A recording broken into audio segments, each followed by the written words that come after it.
Thank you so much. Great to see you both. First of all, the Palestine debate and whether we recognise Palestine is, well, a little bit more relevant this morning. We've heard the comments from Jim Chalmers. We heard the comments from Anthony Albanese yesterday. So, Gordon, in your view, what is stopping your government?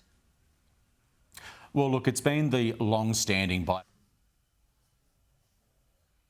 that we support a two-state solution, one where two states can coexist in harmony and in peace. And I think that is the most important thing. But you know, we've heard comments from the Treasurer today and more recently with Minister Plibersek that you know there are conditions there that need to be met.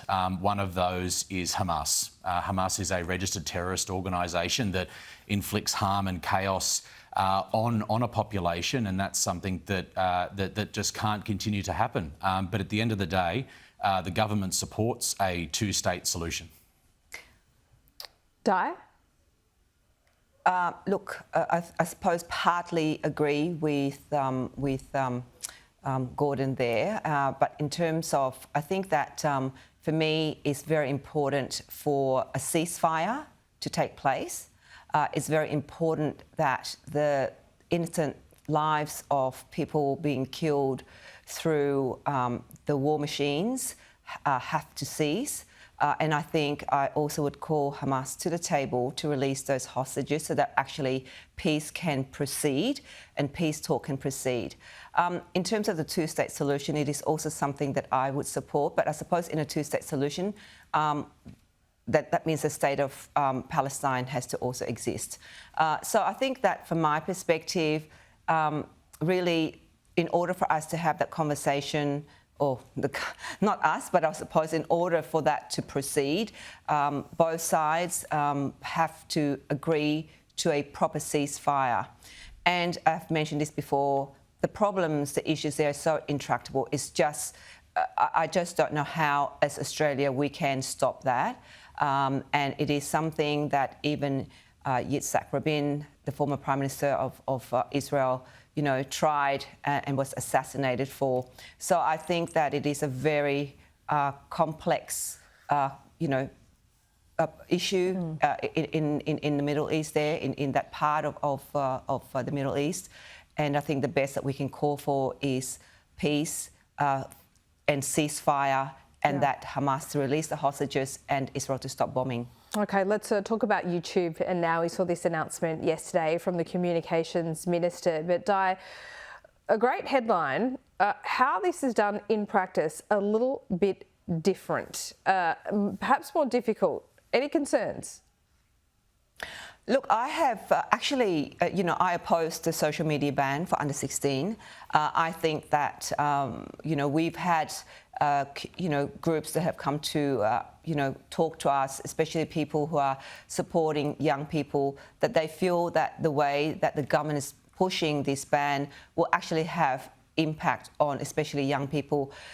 We need to ensure that there are measures in place, and there are measures in place that can, you know, that protects young people. But sure, banning people from using social media is not a way to go. I just don't believe in banning anything from my perspective. I suppose, Di, though, that, you know, this piece of legislation, the social media legislation, is about protecting young people. It's about protecting our young Australians, and this is a measure that the government can take. I mean, the government ultimately does have a priority to not only serve the Australian people, but also to protect the Australian people. And I think that's what this social media ban does. It protects our most vulnerable Australians, particularly when they're in that period of sort of neurological development as they're sort of progressing through their younger years, through their teen years, through that sort of the primacy of their education. And you know, we don't only want their education to be compromised by some of the things that we see on these applications, on these platforms, but you know, we also want them to be able to grow and connect. The intent in and of itself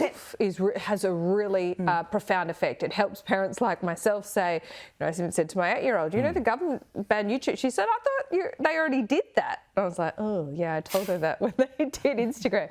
But anyway, now she's, the government has not made a liar out of me, which is very good. But, kids are always going to get around it. I don't think that's ever a reason not to put in place laws. But I think with YouTube, it's really difficult to see how this works. You can watch YouTube without a login. A lot of it's done on television, not just on, personal devices. And so therefore, when does the facial recognition come in, if it does at all? So I just think YouTube is really hard, and you're setting up a fight with the US. I mean, the tech bros are in Donald Trump's ear, and Donald Trump uses this as leverage too, Gordon.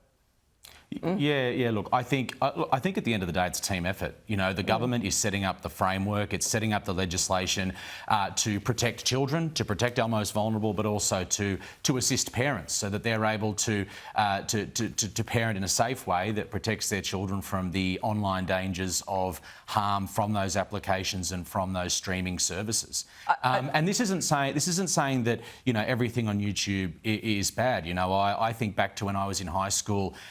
And I was using YouTube in order to learn advanced concepts in mathematics, like matrices and the like. But, I did that alongside my parents, and I did that alongside my teachers, so that I wasn't exposed to other online harms that some of these platforms perpetuate, with doom scrolling and these unlimited feeds. I don't think so. So I think it's a team effort. I don't think we can only have it only being in the court of the ball in the court of one person. And also too, there's a corporate responsibility. These big tech giants need to also ensure that they're protecting the communities that they serve. Oh, look, absolutely. But I think when you ban something, people will find a way around it. Sure. And therefore, what would that mean? And young people have already come up to me and messaged me saying, please, miss, make sure they don't ban us having access. Now, a lot of young people are using social media, I believe, responsibly. They're using it responsibly. So I think by banning it,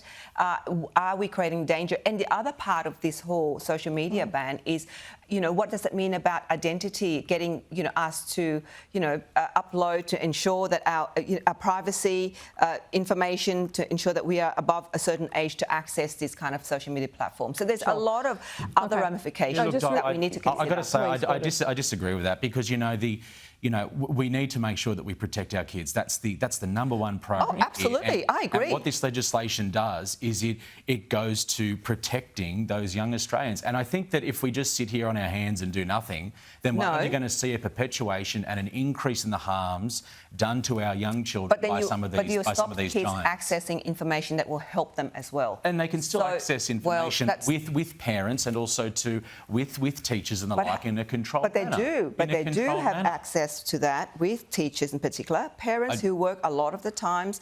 Sure. I mean, they're not going to be sitting there. You're lucky to have your parents sitting there as you go through social media and you YouTube to study. But the thing is, it is a safe. No, but it is, from my perspective, kids access it responsibly. So I think when we're stopping it, there are other ramifications and the unintended consequences in banning anything. All right, let's talk quickly. I want to talk about work from home. We saw the intervention of the Health Secretary yesterday saying it's going to have massive productivity measures with the amount of public servants working from home. Gordon, this was a gift to you during the election. But what do you think now?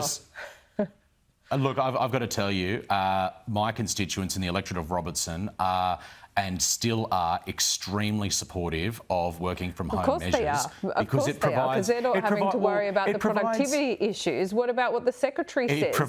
It provides flexibility in the workplace, but it also provides flexibility in the community. Flexible aspect, Gordon. He's talking about that too many people are working from home too much. Do you accept that that is a problem, particularly in the public service?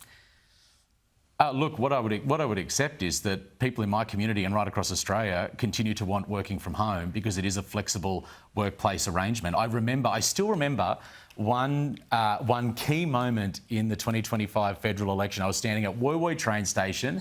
It was 5 o'clock in the morning, and every single commuter, this is not an exaggeration, I know we're pollies, we like to exaggerate, but every single commuter came up to me and said, if you change working from home, I will you. not vote for you. I will not vote for you.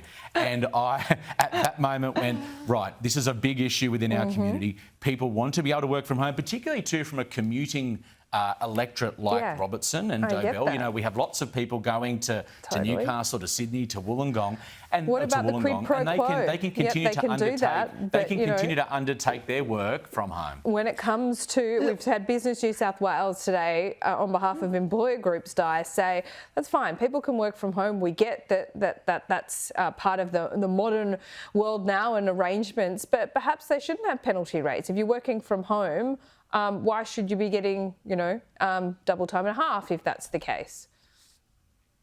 Oh, we're talking about penalty rates. Well, look, in terms, I mean, I thought we've always had penalty rates anyway, especially when you work on weekends. So, yes, but if you're working from home, then does that change the equation there? Does there need to be a quid pro quo with business? If, there is an overwhelming amount of people working from home and business are concerned about that productivity, I mean, do penalty rates remain in place as they are when more people are working from home? I mean, I don't know in what job you would be working from home on a weekend and getting penalty rates, but I'm sure it's happening. Oh, look, I mean, the majority of my community, they work in factories, retail, really, so they can't really work from home. There's a small percentage of people who do work from home, and I agree that in terms of commuting into the city.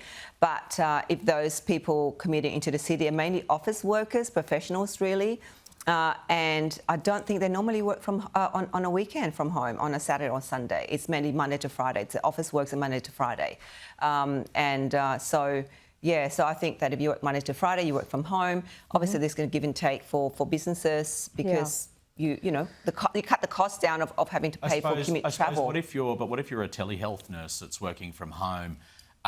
These are all the easy examples, though, Gordon, aren't they? These are all the easy examples, though. At 2 o'clock in the morning to a rural or regional community. I think no one would deny I don't think the conversation's as simple as we're making it. No, that's right. Well, look, on that note, let's pick this up next sitting week. Good to see you both. We're well out of time.